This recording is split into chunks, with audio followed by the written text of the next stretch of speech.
સાથે વાત કરીએ મેટ્રોપોલિસ હેલ્થ કેરના પરિણામ અંતર્ગત આપણે કંપનીના મેનેજમેન્ટ સાથે વાત કરીએ. પ્રોમોટર અને मैनेजिंग डायरेक्टर अमीरा शाह अपनी साथ जोड़ाई गया है.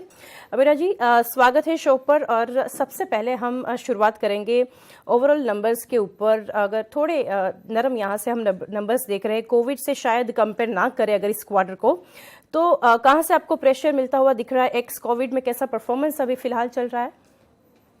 आपने सही क्वेश्चन पूछा है. एक्चुअली आप कोविड को इंक्लूड नहीं कर सकेंगे, कि आप नॉन कोविड देखेंगे तो परफॉर्मेंस तो अच्छी रही है. It's been a 20% growth year on year for non Covid. And आप देखिए तो हमारी जो कोर बिजनेस है, जो B2C B2B है, उसमें भी 13% ग्रोथ हुई है.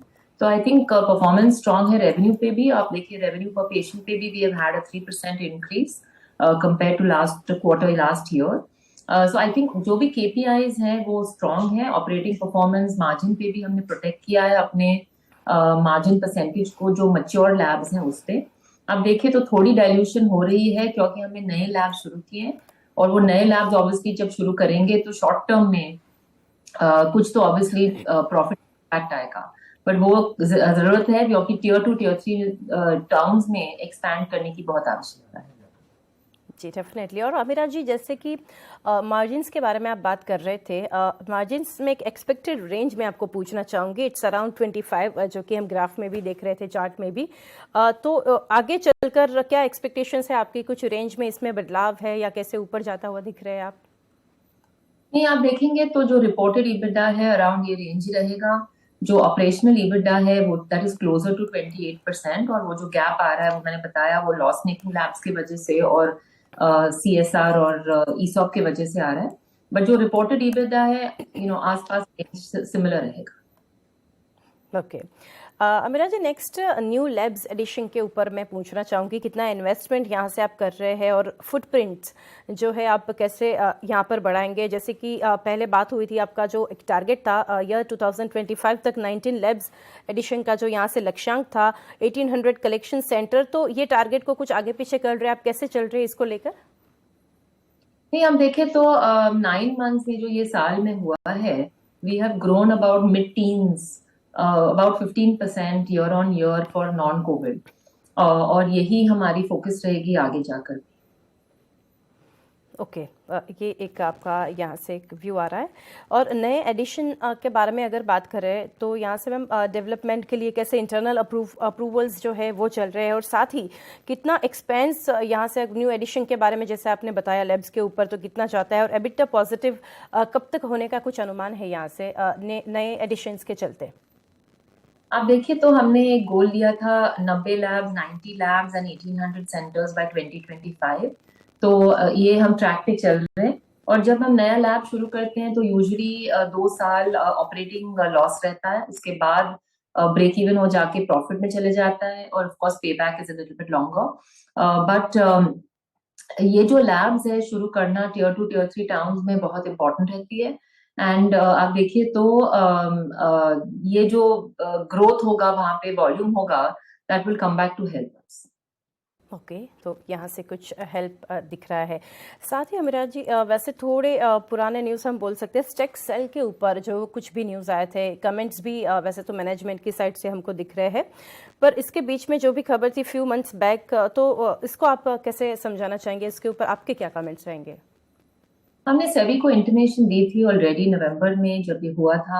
There was a search operation 9 महीने में. पहले ये साल में 8 कंपनियां हेल्थ केयर में सर्च हुआ है. तो it is not a unusual thing for metropolis. And आप देखिए तो हमारे कंपनी में कोई अनअकाउंटेड एसेट्स कुछ भी सीज नहीं हुआ है, एकदम जीरो है. तो इट इज लाइक एक टाइम का ऑडिट हुआ है, एंड एक्चुअली अनअकाउंटेड एसेट्स कुछ नहीं है. तो that is a strong positive. और ऑफ कोर्स अभी हम जो भी सपोर्ट देना है इनकम टैक्स डिपार्टमेंट को हम दे रहे हैं. और जैसे ही अगर कोई टैक्स डिमांड आएगा तो and if it is material, we will obviously update the market. Okay, definitely. और आने वाले समय में अमीरा जी, कुछ स्ट्रेटेजिक पार्टनरशिप के बारे में कुछ कंपनी की योजना यहाँ से बनती दिख रही है? नहीं जी, एक्चुअली बहुत हमारी कंपनी के बारे में बहुत अफवाहें थी अर्लियर दिस ईयर. एंड हमने वो भी इंटीमेट किया था कि कोई ऐसी पार्टनरशिप इन्वेस्टमेंट की बातचीत नहीं हो रही है. और हम सिर्फ फोकस कर रहे हैं कि हम हमारी एग्जीक्यूशन, ग्रोथ, प्रॉफिटेबिलिटी पे ही फोकस करें। हमारी जो नए सीईओ है उन्होंने भी ज्वाइन किया है, 1 महीना हो गया उनको। और हमारी टीम बहुत स्ट्रांग है और हम बस उस पर ही फोकस कर रहे हैं कि हम शेयर होल्डर वैल्यू कैसे क्रिएट करें, और कोई इरादा नहीं। जी डेफिनेटली। तो ये एक यहाँ से आपके ओर से कमेंट्स आ रहे हैं। नेक्स्ट मैम, 2 नंबर्स के ऊपर मैं जानना चाहूँगी, ramping up your stores and reach. तो नए नेटवर्क से कितना एक्सपेक्टेड कंट्रीब्यूशन यहाँ से आपको लग रहा है, जो कि अब तक 3% of sales, premium wellness category की अगर बात करें तो 13% ऑफ योर सेल्स। तो कहाँ से इसका कंट्रीब्यूशन एक्सपेक्टेड है आगे चलकर? आप देखिए तो 2-3 जगह हमारे लिए फास्ट ग्रो हो रही है। एक तो जो B2C है, मतलब जहाँ पेशेंट्स हमारे सेंटर्स में वॉक इन करते हैं और उनको जरूरत पड़ती है कि कोई टेस्ट की जरूरत से, यूजुअली बिकॉज वो बीमार हैं, वो एक कैटेगरी ग्रो कर रही है। दूसरी जो कैटेगरी है वो स्पेशलाइज टेस्ट की है, मतलब जो हम एक्सपर्ट है पैथोलॉजी में, तो जो दूसरे हॉस्पिटल्स और लैब्स की काबिलियत नहीं है टेस्ट करना, वो हमें भेजते हैं और हम उनके लिए प्रोसेस करते हैं। तो वो हमारी जो एरिया है स्पेशलाइज टेस्ट की, कैंसर में, जेनेटिक्स, न्यूरोलॉजी, स्ट्रोक, ये सब में हम एक्सपर्ट हैं। तो वो सब सैंपल्स हमारे पास आती हैं तो डॉक्टर्स रिफर करते हैं बायो हॉस्पिटल्स और लैब्स। तो वो भी बहुत फास्ट ग्रो हो रही है क्योंकि उसमें क्वालिटी की बहुत महत्व इंपॉर्टेंस होती है, एंड वो मेट्रोपोलिस में ही मिलती है। एंड लास्टली जो वेलनेस सेगमेंट है, प्रीमियम वेलनेस, वो भी हम आगे बढ़ा रहे हैं, बिकॉज जो लोग हैं जिनको जेन्युइन कंसर्न है कि उनके हेल्थ में क्या हो रहा है, अवेयरनेस है, और उनको अच्छे लैब कंपनी से करवाना है, तो वो हमारे पास आते हैं। ऐसी बहुत कंपनियां हैं जो छोटे छोटे 300 रुपए, 400 रुपए के पैकेज बेचती हैं, बट हमने देखा है कि लोग ज्यादातर वो बिलीव नहीं करते क्योंकि उनको पता है बहुत चीप है, लेकिन उनको पता नहीं कि क्वालिटी में क्या है। तो वी आर फाइंडिंग कि हमारी जो फोकस है प्रीमियम वेलनेस में, वो सही। जी डेफिनेटली। और अब मैं पूछना चाहूँगी रियलाइजेशन और सस्टेनेबल ग्रोथ के ऊपर, ग्रोथ रेट के ऊपर। तो सबसे पहले रियलाइजेशन के ऊपर बात करें तो कहाँ तक देख रहे हैं इस नंबर को, और जो सस्टेनेबल ग्रोथ रेट है वो आप कैसा देख रहे हैं आपके बिजनेस के लिए? अभी आप देखें 9 मंथ्स में, लाइक आई सेड, जो कोर बिजनेस है हैज ग्रोन अबाउट 15%। तो हमारी यही इच्छा रहेगी कि हम यही ट्रेंड पे चलते जाएं, और यही हमारी एफर्ट्स भी रहेगी। ओके। एंड लास्टली मैं पूछना चाहूँगी ऑन बजट। बजट में अमीरा जी, जो कुछ भी अनाउंसमेंट्स हुए या फिर अलोकेशन फॉर द सेक्टर, तो कहाँ तक आपकी कंपनी को बेनिफिट्स या फिर ओवरऑल सेक्टर को, इंडस्ट्री को असर यहाँ से आप देख रहे हैं? एक्चुअली आप देखिए तो हेल्थ केयर में ज्यादातर कुछ बजट में था ही नहीं। तो we have not really seen वो जो फोकस थी, जो हम सोच रहे थे कि कोविड के बाद आएगी बजट में, वो लेकिन नहीं थी।